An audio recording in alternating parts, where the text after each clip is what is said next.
सन 1707 अहमदनगर, महाराष्ट्र।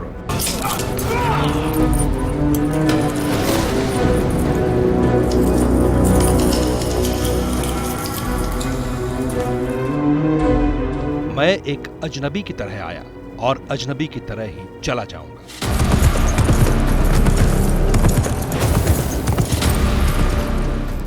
मौत की दुआ मांगता एक बीमार मुगल शहंशाह खत के जरिए अपनी हस्ती लिख रहा था। उसकी तबीयत इस कदर नासाज थी कि उसे जिंदगी से नफरत सी हो गई थी। आखिरी चिट्ठी में उसने अपनी आखिरी ख्वाहिश ये जताई, मुझे मेरे पीर ख्वाजा सैयद जैनुद्दीन के बगल में दफनाया जाए। जितना पैसा मैंने अपनी मेहनत से कमाया है उसे ही मेरे मकबरे में लगाया जाए। मेरी कब्र पर सब्जे का पौधा लगाया जाए।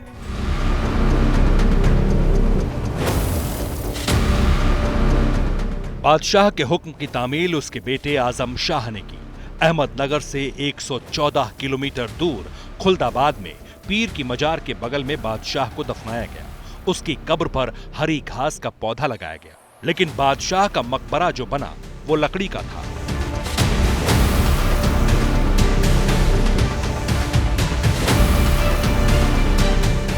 इस मकबरे को देखकर कोई कह नहीं सकता कि यहां उस मुगल बादशाह की कब्र है जिसने 49 बरस हिंदुस्तान पर हुकूमत की।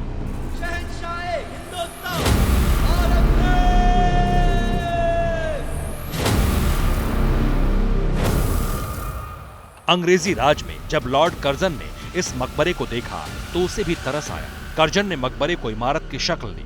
महाराष्ट्र के खुल्दाबाद में मौजूद ये कब्र है अब्दुल मुजफ्फर मुहीउद्दीन औरंगजेब आलमगीर की।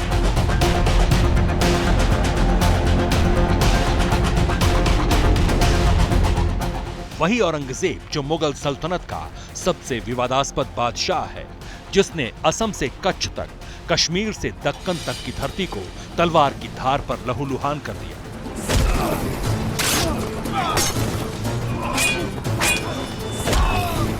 औरंगजेब ने जो किया वो एक तरह से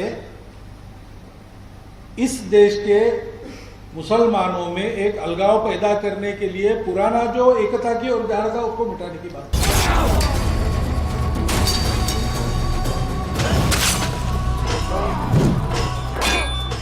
औरंगजेब कैसा था?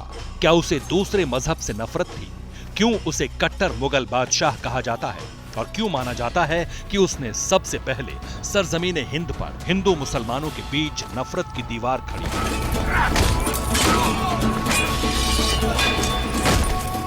इस बारे में अलग अलग इतिहासकारों ने औरंगजेब को अपने अपने चश्मे से देखा।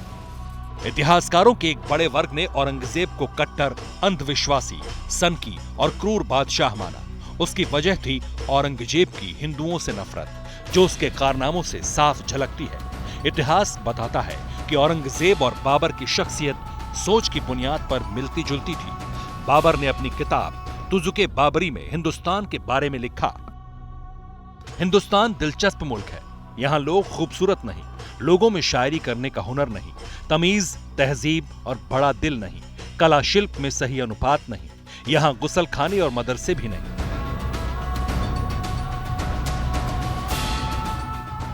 कई इतिहासकार मानते हैं कि औरंगजेब ने बाबर के नजरिए से हिंदुस्तान को देखा, उसी की तर्ज पर इस्लामिक साम्राज्य का विस्तार किया। बाबर और अकबर से भी बढ़कर था औरंगजेब।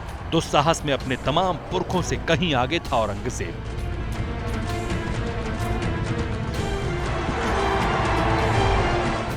कट्टरता में भी सबसे बढ़कर औरंगजेब ऐसी सल्तनत का बादशाह था जहां मंदिरों की बुनियाद पर मस्जिदों की मीनारें बनाई गईं। गद्दी संभालने के साथ ही उसने विध्वंस का अभियान चलाया।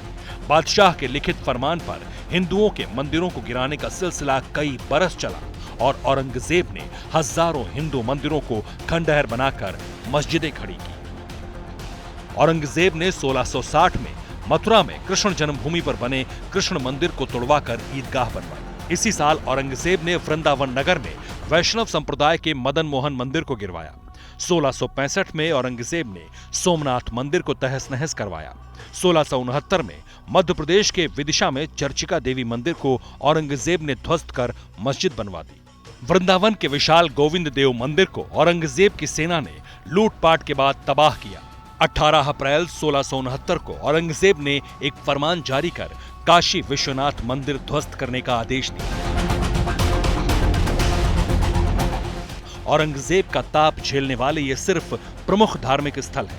मुगल बादशाह की विध्वंसकारी नीतियों के गवाह तमाम पवित्र धाम हैं। तो ये मुग़ल शहंशाह जो थे इन्होंने ये तो बात पक्की है कि इन्होंने धर्म को नंबर 1 पे रखा।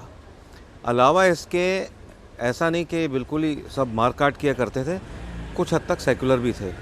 क्योंकि अगर ये कुछ हद तक सेकुलर नहीं होते तो ये जितने भी हमारे बिरादरान वतन हैं, हिंदू हैं, ये सब इनको सब ख़त्म कर देते। लेकिन ये भी था कि हिंदुओं की ज़रूरत थी। विंध्याचल की शक्तिपीठ हो या फिर काशी का पुण्य धाम, जहां भी औरंगजेब को मंदिर दिखे वो उन्हें गिराता गया।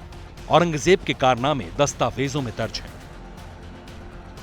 मासिर आलमगीरी में मोहम्मद शाही मुस्तईद खां ने विश्वनाथ मंदिर को तोड़े जाने के फरमान का उल्लेख किया है। मोहम्मद साफी मुस्तईद खां मुगल साम्राज्य के वजीर इनायतुल्लाह खां का मुंशी था और उसने औरंगजेब के पूरे वक्त की घटनाओं का उल्लेख इस किताब में किया था।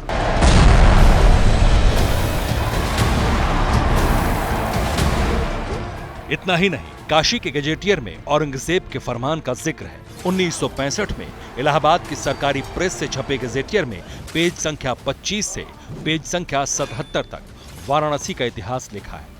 इसी गजेटियर के 10वें पेज पर औरंगजेबी फरमान दर्ज है। ये तो जाहिर है कि वो गैर मुस्लिमों से नफरत करता था। अब आप ये देखिए कि गुरु तेग बहादुर का वध किया उसने, और अलावा इसके उसने गुरु गोविंद सिंह के 4 बच्चों का वध किया। ये तो नफ़रत की बात है। जो लोग उसको डिफेंड करते हैं वो कहते हैं पॉलिटिकल मर्डर्स थे। मर्डर इज़ अनएक्सेप्टेबल, चाहे मजहबी हो, पॉलिटिकल हो, पर्सनल हो, कुछ भी हो। In any case it will not be accepted.